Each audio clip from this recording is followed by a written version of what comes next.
All right. Good morning, everyone. Thank you for being back. We had a really dense day yesterday, so I hope you had a refreshing night and just recharged and now come with all the attention. We have half a day today. We have 3 talks lined up. So today is part 3, Indigenous-led AI, applications made by and with Indigenous communities.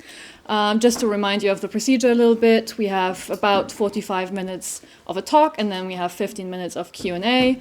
In between will be a little break of about 15 minutes, and then after the last talk, we'll have a lunch to which you're all invited. What else? For the Q&A, we've got a microphone going around. This is not supposed to amplify your voice, so don't do the little tap tap, but it's just for the YouTube, so people can hear you online on the video.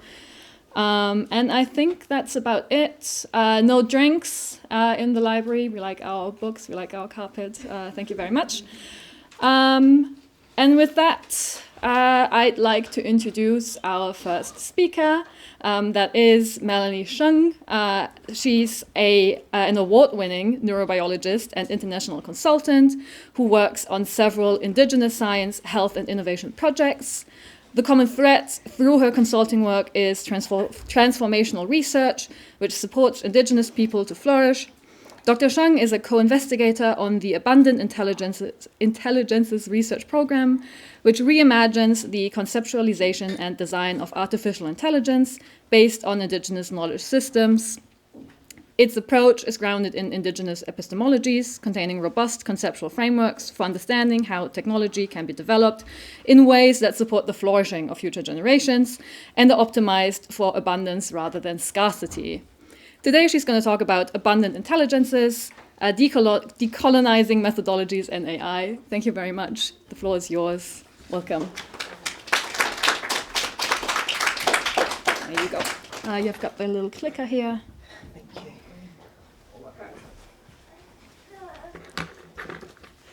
Tēnā tātou katoa, koe hoi mai nei, kei runga te kaupapa o tēnei rā, tēnā koutou, tēnā koutou, tēnā koutou. Ko tarawera tuku maunga, ko tarawera tuku awa, ko te arawa tuku waka, ko Ngāti Rangitihi tuku iwi, no matatāhau, ko Melanie Cheung tuku ingoa. I will do a translation shortly, but there's pictures to go with the translation. I just wanted to give you a quick introduction. I'll be talking to you about who I am and where I'm from and how that sort of comes through in my work. This is an interactive session, so there will be some parts where I'm expecting you to raise your hand and answer. And please feel free to ask questions all the way through. That's just the kind of person I am. We're going to start by thinking about worldviews and how they shape us as people and how they shape our work. We're going to talk about science as a method of inquiry. We'll talk about native science and decolonizing methodologies, and in particular kaupapa Māori methodologies, which is a type of decolonizing methodologies which I use very heavily in my work. And then we will go into the AI work, Indigenous protocols and AI, and also abundant intelligences, which are 2 projects that I've been involved with. All right. So this is my maunga. That's what we call a mountain. It's called Tarawera. It's fairly famous. It erupted in 1886 and killed about 100 people, thank goodness. One of my great-great-grandmothers. She stayed alive, and that's how I happen to be here. And so there's other way, sorry.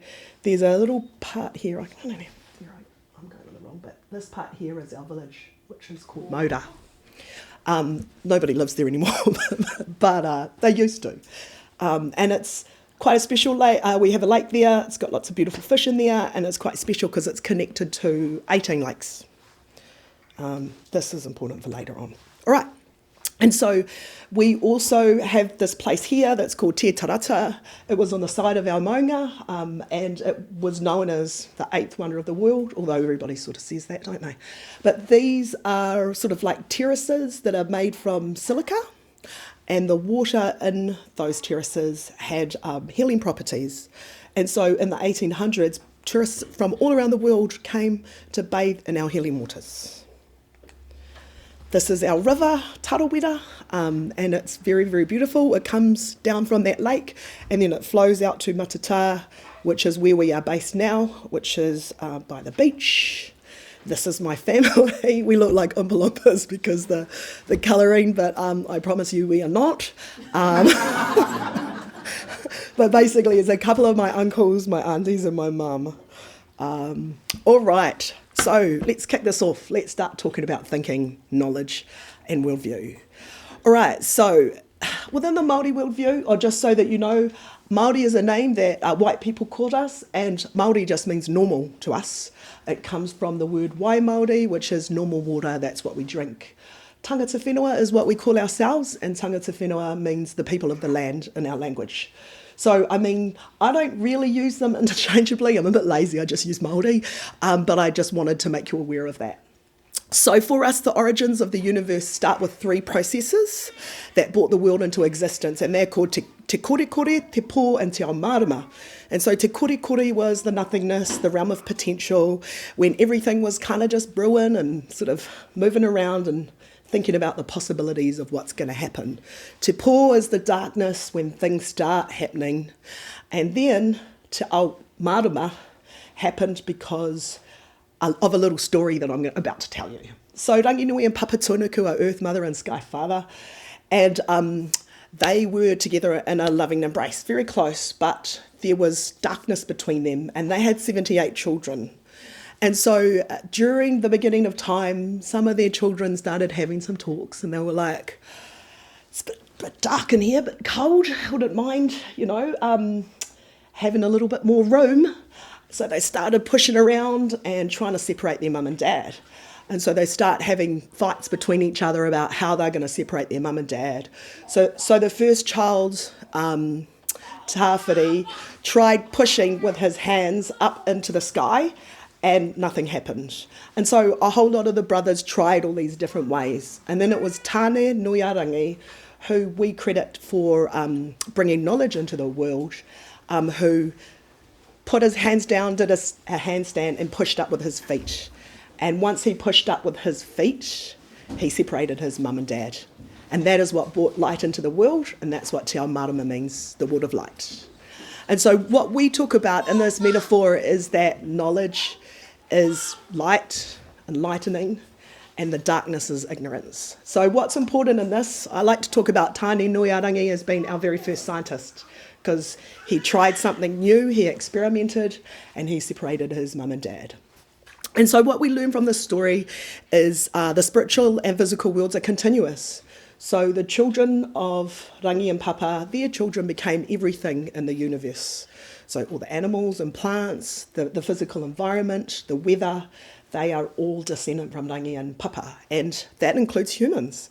So that means that we're imbued with spirit, and we have a relationship to Papa Tōnuku as our Earth Mother. And so we also have a relationship and a responsibility, because humans are the youngest in all of the genealogy, and so we have a responsibility to our older brothers and sisters to look after them, right? And so the values that we derive from this story, which sort of will be coming out in this presentation, are about kaitiakitanga. So that's the Māori idea of sustainability. And what that's about is an idea that we have to look after the environment because they're our relatives. So it's a familial relationship. Manaakitanga is generosity and hospitality. It's about hosting people and making sure that they're well cared for. And manaaki just means to surge mana, spiritual authority, into people through acts of kindness and service. And wairuatanga is around spirituality. Aroha tika pono are love, respect, and compassion is what aroha is. Tika is about doing things in the right way, and pono is about honesty. And so it's the principle of tika, of doing things right in a good way, that underlie ethics for Māori. All right, so I just wanted to read you a quote from one of my mentors, Professor Karina Walters, who's a Choctaw Indian, and she talks about how ethics for me runs deeper than actual protocols. It's about how you conduct yourself and how you live in the world, how you demonstrate your relationships to all beings, human, plant, landscapes, animals, your sense of place and who you are. Ethics, I think, derive from our place, our sense of place to our land. And I know one of the previous speakers yesterday talked about our connection to place and how place is so important for Indigenous people. All right, so I've just told you my worldview. I want to know if anyone is brave enough to briefly tell us something about their cultural worldview and how your concept of ethics derives from that. So this is very similar to. Oh, sorry. I'm just excited. I'll give you the mic. Sorry. It's still turning on. Thanks. Thank you. This is very similar to Amakan in Ghana, the largest cultural group in Ghana. And we have a very similar worldview about how the world came about. Unfortunately, that one, God, who was in the sky, was living really close to earth, to the people on earth. And there was this, so we could walk to God and talk to God and all that. And there was this old woman who liked to pound fufu. So fufu is like a cultural, traditional food, cassava and plantain. So you pound in a mortar and you have a pistol. So the woman was always pounding fufu and she was hitting God with her pistol. Nice. So as she kept hitting God with her pistol, God was like, "You're disturbing me." So God went so far and then earth and the sky got separated. And like it's so funny. But actually, yeah. But actually, when it comes to the ethical point of view, there is also the belief that, I shared this yesterday, that our idea of reality really is anything that has this force in it. The force, we don't know if it's physical or spiritual, but it's more spiritual than physical. So anything that has that kind of force in it is considered a reality, a being.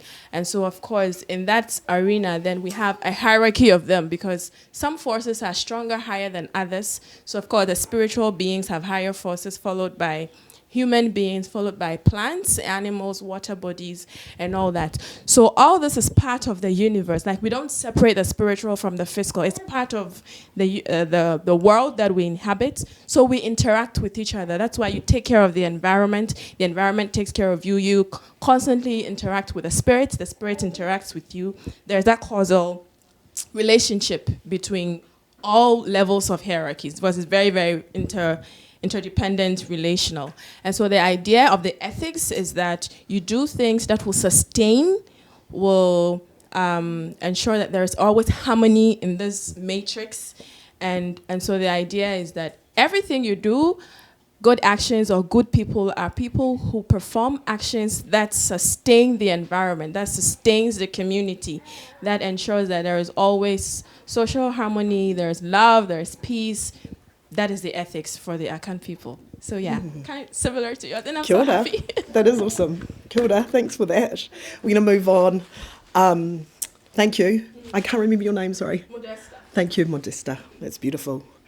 And it is true that very similar, right, about how the fibres of the universe, and I guess for us it's about this idea that Earth Mother and Sky Father, because we're descended from them, that's where we get our spirits from. That's why we have to uphold the fibres of the universe, and that's the main reason why we do ceremony, so that we can uphold that. All right, so I also wanted to talk, because we're kind of talking about AI and sciencey things, about this idea that there is a scientific worldview as well, and that the scientific worldview talks about the origins of the universe being the Big Bang, and that what happens is now the universe is still evolving in time and space, and there are different species that evolve through genetic mutations and the survival of the fittest. And so it's kind of this quite a big worldview that if you work in science, that you have all these understandings. And so some of the values that come from the scientific worldview involve objectivity, measurement. Does anyone else want to name any values that come from the scientific worldview? Evidence. Evidence, yep. Falsification, yeah. So proving something wrong, yeah.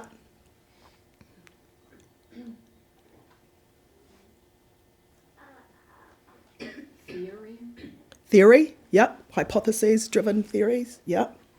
It's great. I would put observation as a value that's really important in science. So we'll move on from there, but basically there's this idea that science is a method of inquiry, and that it involves systematic knowledge of the physical and material world that's gained through observation and experimentation. And essentially that's what empiricism is, right?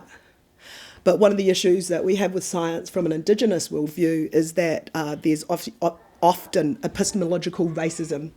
This happens a lot in New Zealand, where People sort of invalidate Indigenous knowledge because science is sort of seen as being at the top of the hierarchy of knowledge, and then Indigenous knowledge at the bottom, and there's a whole lot of things that are in the middle.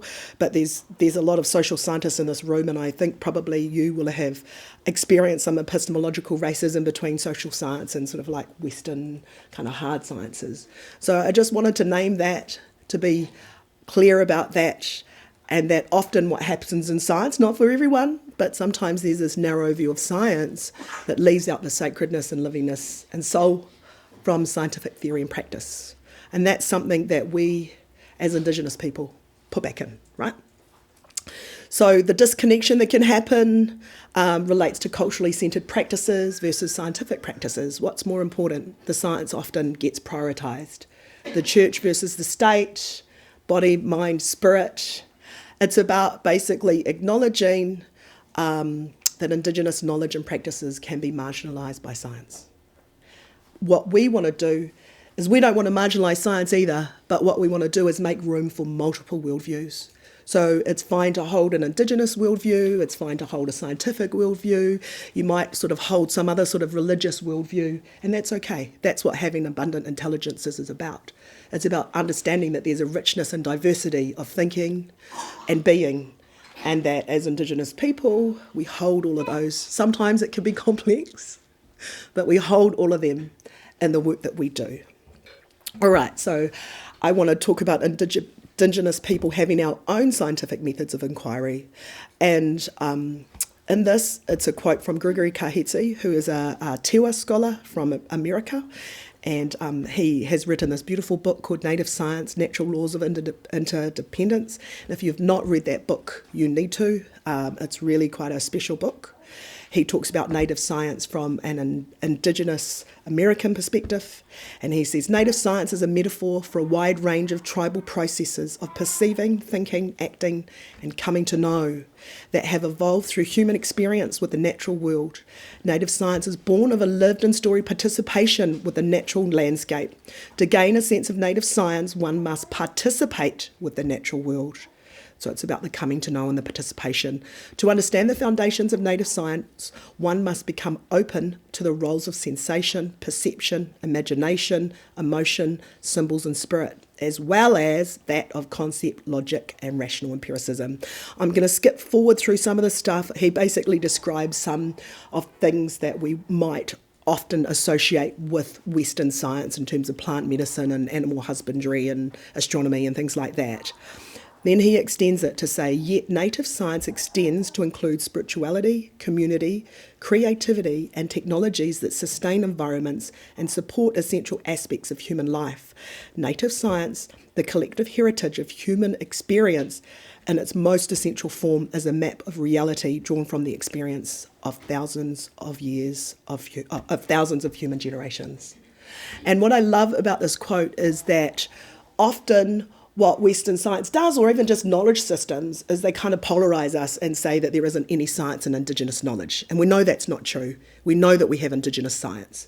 But what Kahete does is he opens this door for us to understand that we don't just have this Western science that we do, like the agriculture and astronomy and stuff. We have this as well as category where we also include spirituality, community and ethics as a wider part of our native science.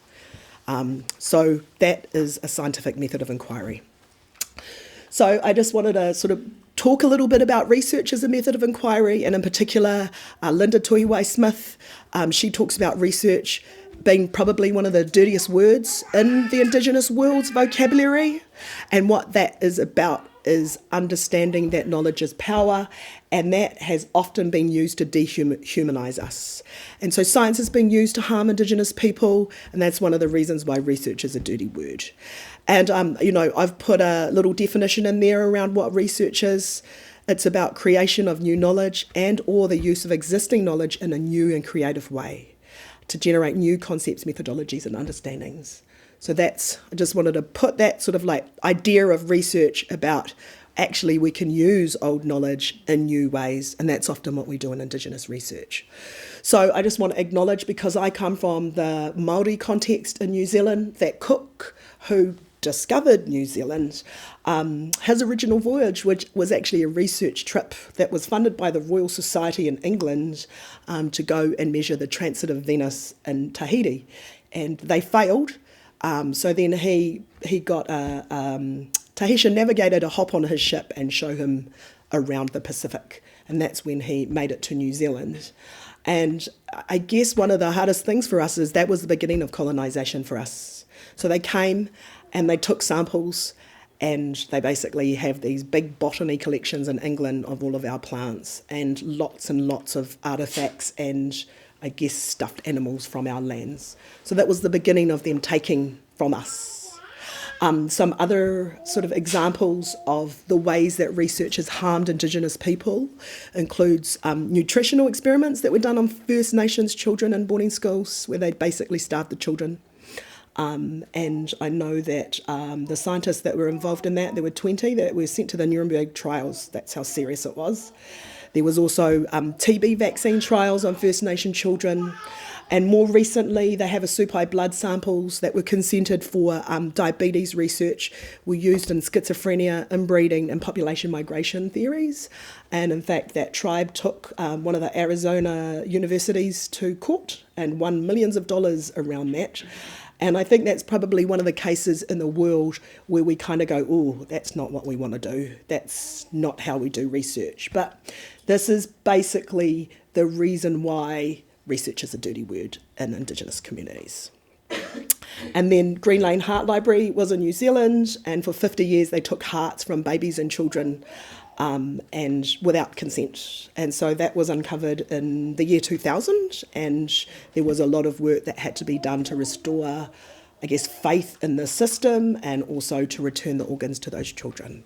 So I'm sorry that it's a little bit bleak, but sometimes we have to talk about things like this so that we can understand why we have to have an ethical framework to do work.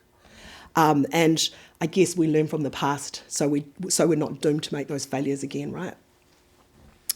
All right, so I'm going to talk to you briefly about kaupapa Māori methodologies, which is a type of decolonizing methodology. And I guess it's very common in New Zealand. Kaupapa basically means purpose. So what it's about is putting Māori at the centre of the research. So we do research for Māori, with Māori and by Māori, and that's what keeps us safe. Because the kaupapa, the purpose of the work, is something that's relevant and important to the communities that we work with. In essence, we talked about how knowledge is power. And so what kaupapa Māori does is it takes the power back by making Māori in charge of the research and being able to set the research agenda. It incorporates what we call tikanga reo, mātauranga and wairuatanga. This means tikanga is our customary practices, reo is our language, mātauranga is our knowledge, and wairuatanga is spirituality. It privileges Māori ways of knowing and being, and so what it doesn't do is pit the science up against the Indigenous knowledge. It weaves it together or privileges the Māori ways of knowing and being. Like the previous quote from Gregory Kaheti, it's about acknowledging the importance of spirituality, ethics, family, community, and having long-term meaningful engagement. And one of the issues Māori communities had for a long while is that we had white researchers that would come in, take the knowledge and data and then leave. And what kaupapa Māori research does is it says, all right, well, we need some Māori researchers who will come and do the work with us, and they will be able to guide us in terms of the protocols. And it makes sure that it's a long-term relationship that you build with that community. You're not just going in there, taking the knowledge and leaving. And so I guess one of the underlying ideas of why kaupapa Māori research is called that is that it asks, why are we doing this? What is important?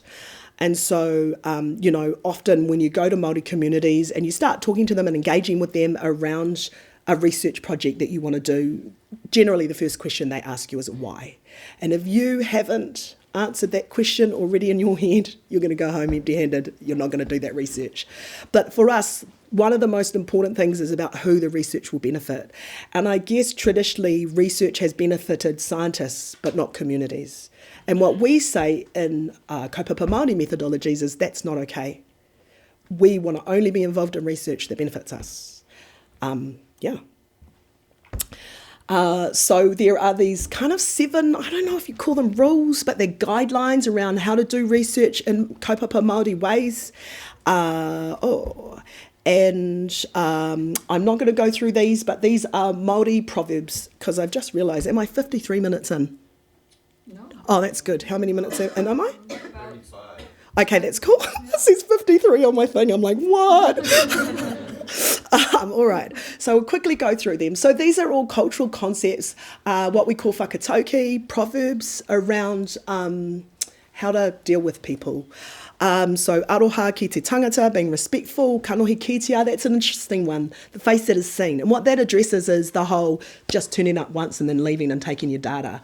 And kanohi kitea is something that we practice in our communities. It means that you don't just turn up once or twice. Like when you're part of a community, you have to be the face that's seen. You have to be seen to kind of be identified and a part of, if you will. The titiro, whakarongo, kōrero, look, listen and then speak is around like, you know, that whole idea. You got 2 ears and just one mouth. You should be listening twice as much as you speak. And so that one's about like looking, listening, pausing and then speaking. Manaaki ki te tangata is about hospitality and gifting and sharing and making sure that we're being generous, being cautious, not trampling on other people's mana is around basically being respectful and I guess minding your P's and Q's. And then kaua e mahaki is quite a good one for the old scientists. It's not flaunting your knowledge, so you don't just kind of roll into a community and be like, look at me, I'm a doctor and I know everything, blah, blah, blah, blah, blah. You know, it's actually about being humble and knowing that you don't know everything and that the communities that you work with know a lot of stuff. But if you're going to roll in there and pretend like you know everything, they're not going to share anything with you. Okay, so I've been part of this Abundant Intelligences Network since about 2019. It's the second of large Indigenous multidisciplinary AI research program that has been led by Professor Jason Lewis out of Concordia. And the very first one, Indigenous Protocols in AI, involved 2 workshops. They're in Hawaii. He basically called me up one day and was like, hi, I read some of your papers. Would you like to come hang out in Hawaii? I mean, can't really say no to that, can you? And so I missed the first workshop because I was unwell, but I went to the second workshop when we were writing the position paper. And it was a lot of fun. And I'm about to show you a video. Let's see if we can do this. And I tell you in the video about why I liked it. Let's see if we can open this. How do you... Is it that one there? Okay. Just as well some of you guys are savvy. Okay. I'm Petuashte, Suzanne Kite Amachiapi. Hello, my name is Suzanne Kite. I am an Oglala Lakota artist, composer, and a PhD candidate at Concordia University. Shodaje. My name is Caroline Runningwolf. I am a member of the Absaloka Nation, also known as Crow, from Montana. Tēnā tātou katoa, ko huhoi mai nei kei rungi I te kaupapa o tēnei rā, tēnā koutou, tēnā koutou, tēnā koutou. Ko tarawira tuku maunga, ko tarawira tuku awa, ko te aroa tuku waka, ko Ngāti Rangitihi tuku iwi, no matata hau, ko Melanie Cheung tuku ingoa. My name's Dr. Melanie Cheung and I'm from Ngāti Rangitihi, which is a Māori tribe in the central North Island of New Zealand. Ongi e tori. Ongi e tori am in Zudinatoi. Ikustin Zaitustanek, eta ikustin es Zaitustanek. So welcome. Welcome to those here, both seen and unseen. Michelle Lee Brown naisni, Uskalden naisni, Mieritsin naisni, eta Saxon naisni. My name is Michelle Lee Brown. I'm Uskalden and Basque. I'm from the Iparralde region, what would be known as Biarritz in English or in French. There were people from Hawaii, Turtle Island, New Zealand, Australia, and basically tūwānanga means to have a discussion. And so we had lots of lively, wonderful discussions. And I think one of the most wonderful things about being part of the collaboration was hanging out with a big bunch of native nerds. Yeah.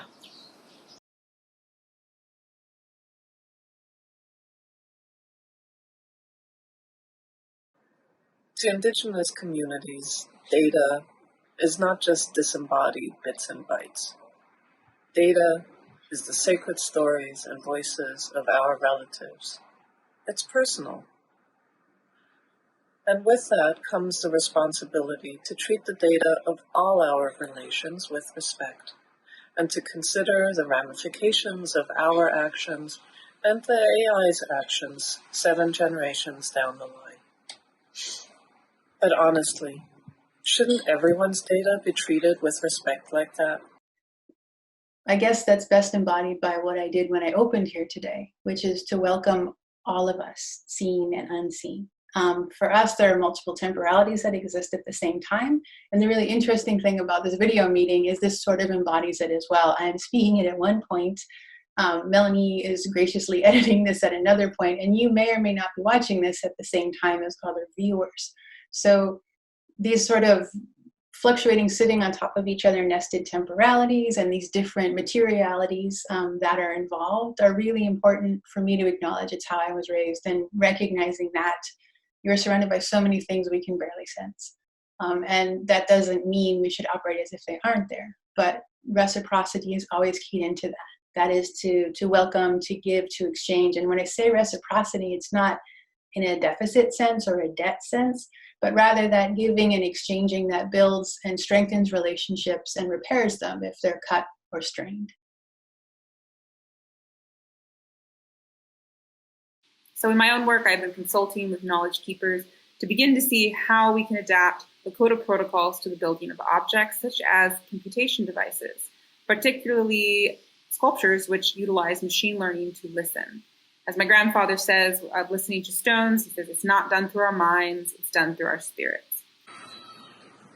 I integrate general Indigenous values that are shared throughout very diverse Indigenous communities in all of my work and my life. These universal values are respect, relationality, responsibility, relevance, and reciprocity. In addition to these overarching values, there are specific Indigenous protocols that flow into my work depending on the Indigenous community that I am working with. For example, I'm working with some of the Kwakwala language communities to develop automatic speech recognition. Part of that process is to identify Kwakwala protocols and discern how these Kwakwala protocols affect the way we design AI with them. In terms of the Indigenous protocols that I've used in my artificial intelligence work, it's really no different to what I do in the biological setting. And the tikanga that we developed involved karakia, which are chants or prayers, acknowledging the other world and that what is not seen. And actually also acknowledging the relationships that we have. So that's one. Another thing that we have is I often sing, which sounds a little weird, but in our culture, singing is a really important role that women do. And also singing is one of the ways that we memorialize things. So we didn't have a written language before colonization, so we remember by singing. And it's also what we call a type of whakanoa, so it removes the sacredness of a situation. So if you're doing very sacred work and you're able to sing a song, it kind of changes the environment. And then the third thing, believe it or not, is eating. So was really great to whakanoa. So we do ceremonies and then we eat. And when we eat, it is a part of the ceremony to symbolise the finishing of that ceremony, but also the end of doing something sacred and coming back into the normal world. Some other Indigenous protocols, I'm from a coastal community, so for us, change, flexibility, and adaptation are a part of who we are. But that doesn't mean we don't have sort of core tenets, and again, reciprocity being one of them, because we've been here for thousands of years. And I think knowing that, it shifts what you see as important.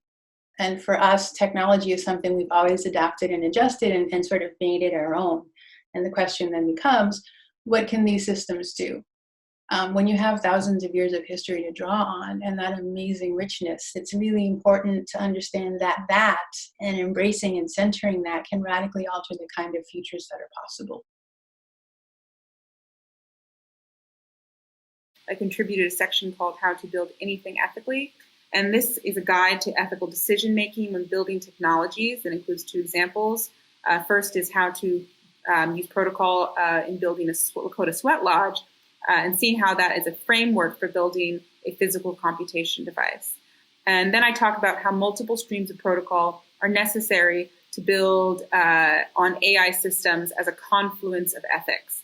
And it can be very overwhelming to address the ethics of each step of the building process, from the coding to the physical device to the distribution, but it's absolutely necessary for building things in a good way.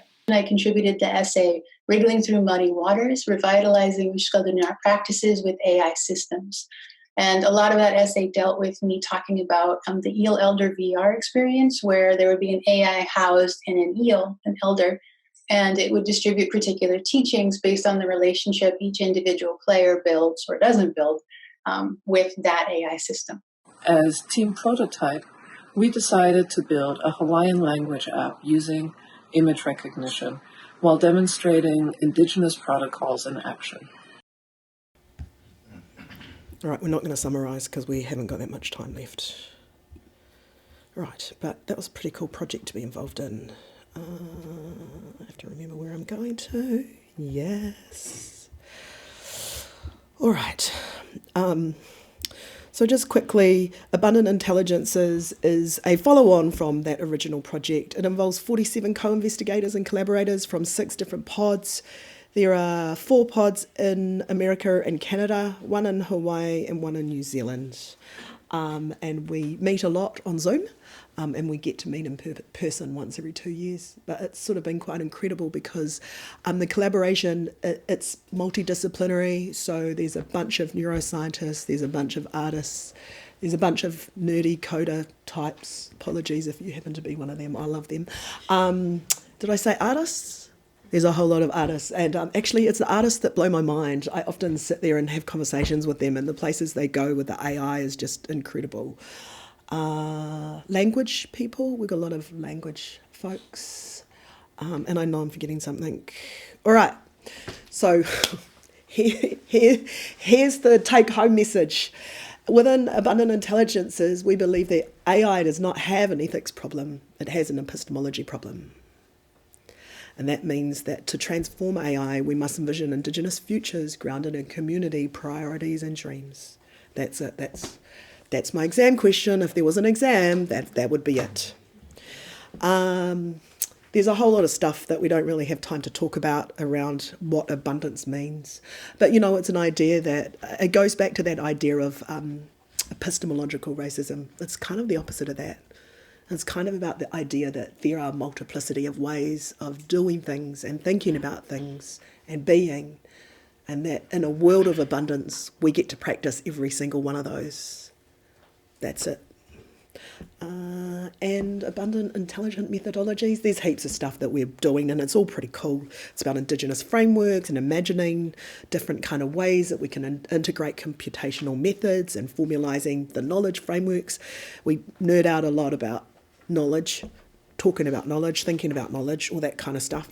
Developing data sets, models and algorithms that integrate the knowledge properly with computational methods, and then how do we implement the prototypes, test and iterate them, and then obviously do community engagement and integrate that in.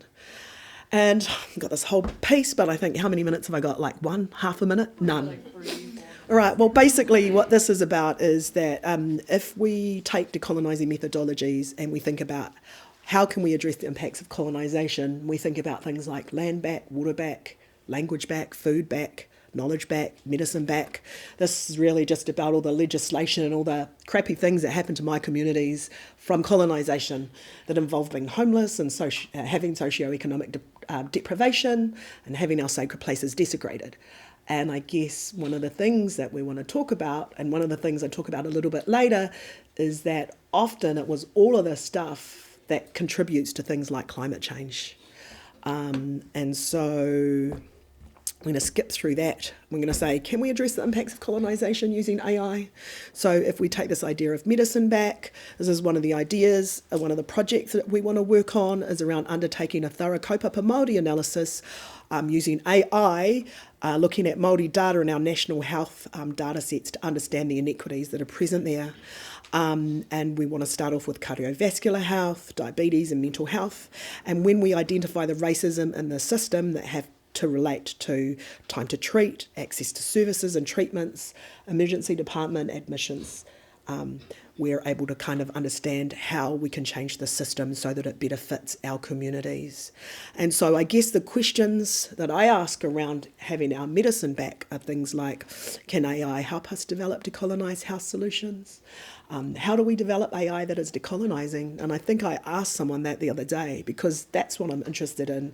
I'm not just interested in AI that can help people. I'm interested in how we can develop Indigenous coding languages and Indigenous processes in order to use them when we're making AI, and not just about the outcomes that we get from them. So, and I guess one of the big questions I ask, it's about power, is will the bureaucrats trust decolonising AI more than they trust what Māori scientists talk about? Because it's a machine and because it's scientific? And can we use AI to model the impacts of traditional healing methods? And, you know, there's another one around climate change, which I won't go into, but basically it's this idea that climate change is a consequence of colonisation and capitalism. And I know a really good example of that was the fires that took place in Lahaina. And when you talk to the native Hawaiians, they say that Lahaina means cruel sun, and that what they had done is they'd always had these forests that were there, that were rainforests, so that the harshness of Lahaina was set off by these rainforests. But they got rid of the rainforests so that they could build fancy resorts, and ultimately it means that Lahaina is not there anymore. And so, you know, we have all these ideas around how we can use traditional knowledge about the weather and AI to understand pre-colonial uses of land and waterways so that we could measure the environmental impact of how the water use and land has changed as a consequence of colonisation.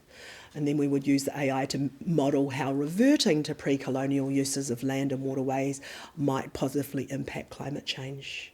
And so an example of this in my own community is that, you know, at the top is how beautiful and pristine our river looks at the top by the lake. But further down there's a timber mill that's been dumping waste and bleach for many years. And, you know, at the top of that river, we used to have what we call pātuna, which are kind of where we would rear eels that were a main staple for us. And there were also harakeke or flax plantations, and we'd sell that to make linen. And so, you know, it's about, I guess, from an Indigenous point of view, understanding the interactions between that water and the tuna and the plants and how that kept the environment clean, and that there's a lot of Indigenous knowledge around plants and animals and their interactions and the holism of what they do together, that ultimately AI might help us to understand in deeper ways. All right. I don't have a minute to read my last slide. So all I want to say to you is that, you know, Western science and research has been used to oppress Indigenous people, and we believe that using decolonizing methodologies that incorporate Indigenous knowledge and Indigenous methodologies, our ceremonies and our values, are one of the ways that we can use science to heal and transform our communities. And, you know, making room for multiple worldviews is one of the ways, and acknowledging spirituality is one of the ways that we can journey together to make sure that harnessing the AI technology is really about returning the power to the people and envisioning a beautiful Indigenous future for everybody. That's me. Come on, too.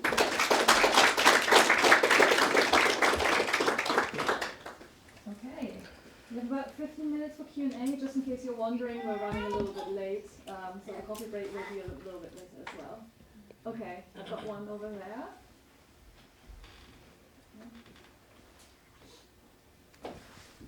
Thank you very much, Melanie, for the insightful presentation. I was happy when you mentioned that the problem of AI is epistemological rather than ethical. It resonates with my position as well. Yeah. Thank you very much. But I'm actually worried about the methodology we usually deploy to do indigenous research. The starting point, of course, is to suggest that indigenous knowledge systems or philosophies are homogeneous, they are holistic, they are complementary, and so on and so forth.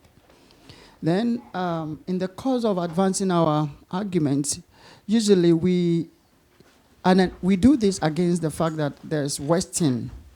There is another one, another discipline called Western something. Mm-hmm. That is kind of opposed to what we are talking about, opposed to this African concept of complementarity and stuff. Then we emphasize that dichotomy in our own research. We talk about, we say Western science is this, Western science is that, Western science is this, and then we say African science or African philosophies are harmonious, complementary, and so on. Then in the course of advancing our argument, we seem to emphasize this dichotomy by emphasizing Western science and African science, as if that science or philosophies are like, let me say, as if one particular culture owns them. No, we talk as if science belongs to the West and modern science belongs to the West, and then Africa, we also have some type of science. But I always maintain that science or philosophy, actually science started from, we know in records, started from ancient Egypt. I've read some pre-Socratic philosophers from ancient Greece went to Egypt to learn mathematics and geography, brought it to Greece, and then developed science from that. Science has moved from superstition, astrology, to astronomy, and so on and so forth. And this has been built as a collective effort of several civilizations. So to cede science, for example, to the West, look like we are emphasizing what we're actually challenging. We are challenging the idea of this ownership that science or philosophy is a field of knowledge where we are all tapping from. And so our methodologies for doing indigenous philosophy shouldn't be emphasizing these dichotomies. Otherwise, we are just replicating exactly what we are challenging. So I don't know your views about that, because I'm very worried about it. Is it a question or just a statement? Yes, because it's everywhere, and I want you to respond to it in a way. What do you feel about it? Have you read this book, Miriam Ani Yurugu? I've not. Please try and find the book. Okay. You realize she started the same way, that, well, ours is homogeneous, like harmonious, complementary, and then she ended up emphasizing this dichotomy as her own recommendation to solving the problem. So what is because I listened to you mention Western science and modern science and indigenous science, yeah, and so on. So what is the nature of indigenous science? I can tell you what my view is very clearly, and I wrote about it a lot in my Thank you. PhD. That's all right. Can you, for some reason, the thing's not... Oh, there we go. Let me see. All right, so if I was to draw a Venn diagram of native science, which I have, but I did not in this presentation, what I would do is I would have like a big circle that has native science in, and native science is all of the things that it acknowledges: sensation, perception, imagination, all that stuff, as well as concept logic. So the bigger thing of native science has a smaller circle in it, which is Western science. And that's, I guess, why I always emphasise the as well as category. So we have all of those things that are considered Western science, like agriculture and astrology, astronomy, and all those kinds of things, that classical science, as well as spirituality and ethics and community. That's what my personal view is. It's backed up by things within my culture, quite a few scholars, but there's a lot of work that Gregory Kahete has done on it. Okay, we'll have a conversation. Yeah, and I mean, I guess you talk about a dichotomy, but in essence, I feel like I talk about science because AI is a Western science, and that's why I talk about decolonizing methodologies and not Indigenous. No, but how is AI a Western science? Because it comes from computing. I sense that this might be a longer discussion. Yeah. So maybe we can do that in the break. I've got Dylan, and then I've got Dodzi, and I've got more people already. And I also want to acknowledge there's a whole lot of billionaires who are white males who have basically, carved out the technology sector. And that's one of the things that we try and address in terms of the equities to make sure that there are brown and women in the space. So that's what my understanding is. There might be some people who can correct me if I'm wrong, but that is why I would call AI Western. Yeah. Well, a little heated coming in between the space, but obviously that's what we're here for. We're here for inquiry. We're here for sharing. We're here for all the good conversations. And obviously your presentation is impactful. Talking with you the last couple of days has opened my mind and taught me a lot. And a lot of the stuff that I feel like I've been learning from you and kind of the teachings that I feel like a lot of your research and your ideas revolve around is Maori, and sharing a lot of that language. And something was raised yesterday, and I think this is true. I've heard a lot of terms that we've used with a lot of different operationalizations, and one of those has actually been artificial intelligence.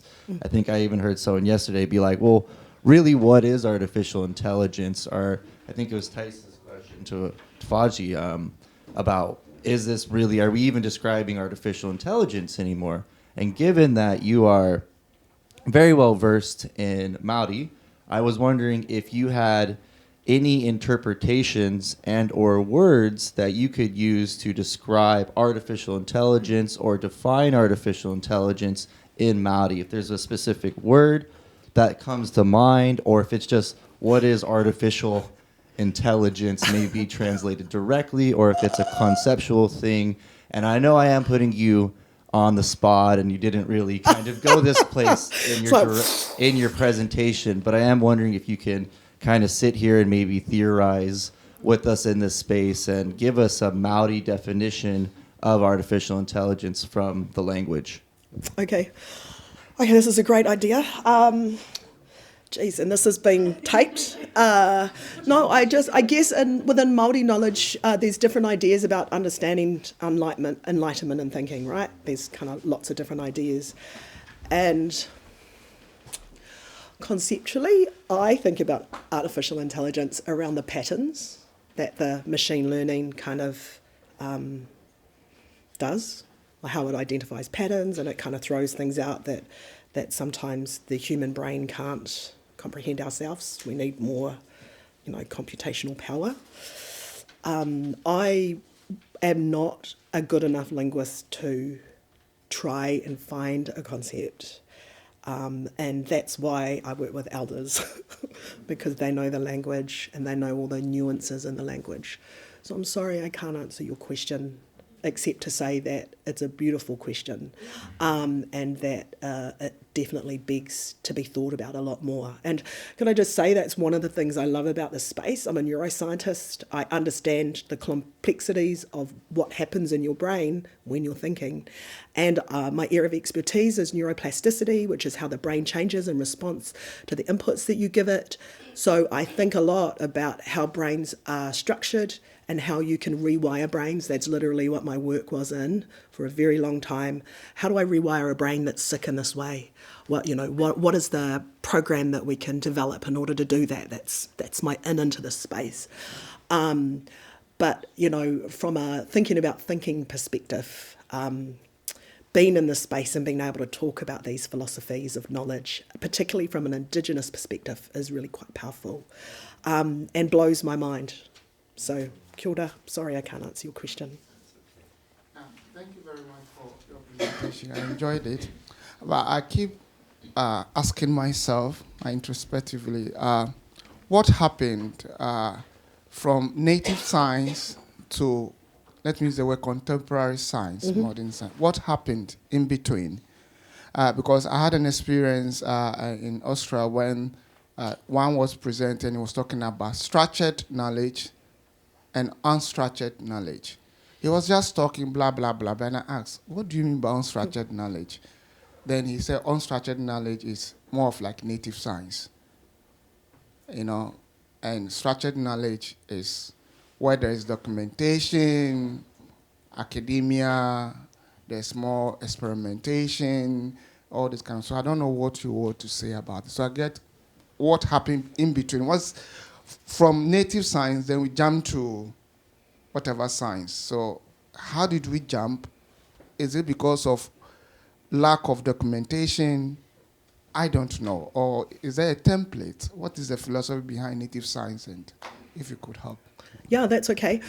So I guess I can only talk from my knowledge tradition, and I have done a lot of reading about American Indian knowledge traditions, so I can probably tell you a little bit about that. But my understanding is within my knowledge tradition, we were oral. And so the way that our knowledge traditions were recorded were songs. So I talked about that in that video, carvings, like in art, basically. And that there were specific ways that you learn how to read those. We had a lot of kind of freaky things, like there was this thing that if you recited a prayer wrong, then you were going to die, like the gods were going to kill you. And you think about it and then you go, geez, that's a bit harsh, isn't it? But actually, when you think about it with an oral tradition, if you get it wrong, then you pass it down wrong and it keeps getting wronger and wronger, if there's such a word. So basically, we had those kinds of rules to make you afraid so that you recited it correctly. And so, for me, native science is about participating. And that's what Greg talks about, is that we are all scientists. We all observe the world. And a lot of what native science is about is accumulative knowledge from being in a place for thousands of years, right? And also this idea that knowledge doesn't just come from a physical sense, that often there's a spiritual component to the knowledge. And in our oral tradition, Tane went to the heavens, he climbed to the 12th heaven, and he got these 3 basks of knowledge and he brought them back to us so we could use them. And so there's a spiritual component to knowledge, dreaming, visioning, all those kinds of things. I don't know where it got stuck. Again, I think it has to do with colonization and racism.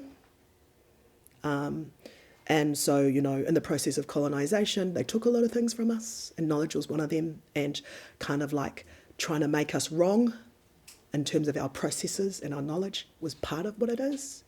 And that a very big part of decolonizing methodologies for me is around understanding that wrongness was wrong, and that a big part of the work that we're doing is we're reclaiming this knowledge for our children and our children's children and for the many generations that follow after us. And so, I don't know if I've answered your question very well. I'll give you 90%.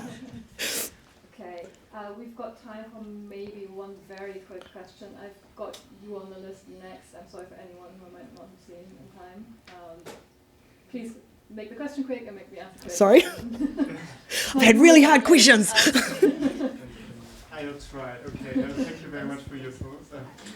Thank you very much for your talk. It was really mind-opening for me, especially this research approach, because I think for those who are developing AI systems, it really provides a practical approach how you could develop a technology and AI system for a community based on these values. I think, I don't know, because you can start at the data collection to the very end on how you do design the human-machine interaction. And that's exactly where I'd like to take the opportunity to ask you, how is an AI system embedded in an indigenous community? How is it perceived? Because you were describing the worldview about relationality and so on. And in Europe, we have a big debate, for example, about explainability, not humanizing the AI system, and I'm wondering how is this perceived from an Maori perspective, maybe from your experience when you work in these communities? Okay, thank you. That is such a good question. So I can only talk about my tech work because I haven't done any AI in community yet. But one of the issues that we have is that around education, right? is that a lot of our communities are really scared because they read newspaper articles that say the robots are going to take over. If we get into this AI stuff, they're going to take over the world and no one's going to have jobs, and all this sort of scaremongering that's happening at the moment. So a big part of our abundance intelligence work is actually around trying to educate communities and talk in real ways around what AI is as a technology. And for us, the fear that's there is about the unknown. And we always fear the unknown because we're just not sure, right? I think the other component of that too is that often the technology goes before the ethics.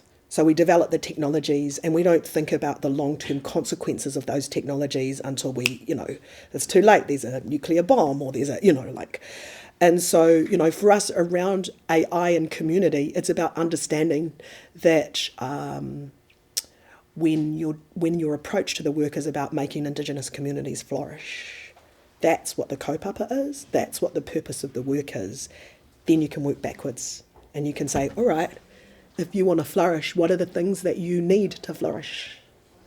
And so often it's things like land or clean water, and then you can start to sit down with communities and work out, well, what is the AI that we can develop in order to get you some clean water? So generally for us, in an Indigenous context, certainly in the way that I've always worked, I always work backwards. Mm-hmm. So I go, what do we want? And then you work backwards to be like, okay, what methodologies can we use to help get to that place? That's what the kaupapa Māori part is.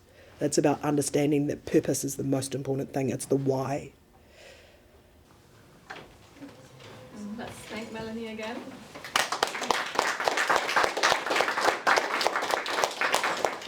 So I'm going to have to shorten the coffee break a little bit. It's not because our speaker took too long, it's because we started late. We're going to meet here again at about 20 past, and then we'll just run it 5 minutes later. That's fine. Okay, 10 minutes coffee break.